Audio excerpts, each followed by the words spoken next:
Assalamualaikum warahmatullahi wabarakatuh. Hari ini kita akan membahas materi tentang pengenalan dan proses daripada manajemen strategik. Kalau kita lihat kenapa perlu kita mempelajari manajemen strategik ini, ada 3 alasan yang dapat kita kemukakan. Yang pertama adalah semakin meningkatnya persaingan akibat perubahan daripada faktor eksternal daripada perusahaan. Yang kedua, adanya perubahan-perubahan yang juga terjadi di faktor internal perusahaan. Kemudian yang ketiga, tuntutan daripada stakeholder yang beragam dan kadangkala bertentangan satu sama lain yang dapat mengganggu jalannya perusahaan sehingga mengganggu kemampuan perusahaan untuk memperoleh daya saing di pasar. Berikutnya kita ingin membahas apa sesungguhnya manajemen strategik itu. Kalau kita lihat per definisi dari berbagai para ahli, dapat kita simpulkan bahwa manajemen strategik itu adalah sekumpulan keputusan dan tindakan yang menghasilkan formulasi dan implementasi daripada rencana-rencana yang dirancang untuk mencapai sasaran daripada organisasi atau perusahaan dalam rangka memenangkan persaingan. Kemudian kita akan membahas tahap-tahap daripada manajemen strategi tersebut.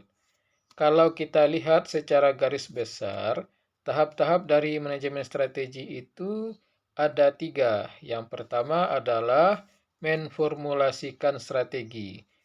Pada tahap ini kita mengembangkan visi dan misi, mengidentifikasi peluang-peluang dan ancaman-ancaman yang dihadapi oleh organisasi. Jadi di sini kita mengidentifikasi apa peluang dan ancaman, kemudian juga mengidentifikasi kekuatan dan kelemahan yang dimiliki oleh organisasi. Kemudian bagaimana caranya kita menghasilkan strategi alternatif dan memilih strategi tertentu untuk dijalankan oleh pihak manajemen. Kemudian tahap yang kedua adalah implementasi strategi. Jadi di sini kita membangun suatu budaya yang mendukung strategi, menciptakan sebuah struktur organisasi yang efektif agar strategi dapat dilaksanakan serta mengarahkan kembali usaha-usaha pemasaran, penyiapan anggaran, pengembangan, dan penggunaan teknologi informasi, serta bagaimana menghubungkannya dengan kompensasi karyawan dan kinerja perusahaan. Dan yang terakhir adalah penilaian strategi. Penilaian strategi ini adalah alat untuk memperoleh informasi tentang kapan strategi tertentu tidak berjalan dan kapan strategi tertentu berjalan dengan baik. Inilah tahap daripada manajemen strategi. Kemudian kita masuk kepada apa saja yang dianalisis. Jadi apa saja yang perlu dianalisis dalam merumuskan strategi atau dalam manajemen strategi ini. Pada prinsipnya kita menganalisis atau kita mengkaji lingkungan daripada organisasi tersebut. Lingkungan ini ada 2, ada lingkungan internal dan ada lingkungan eksternal.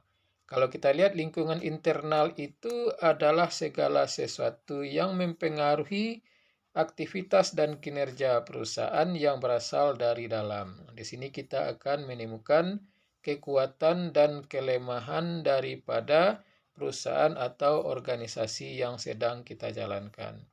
Kemudian ada lingkungan eksternal.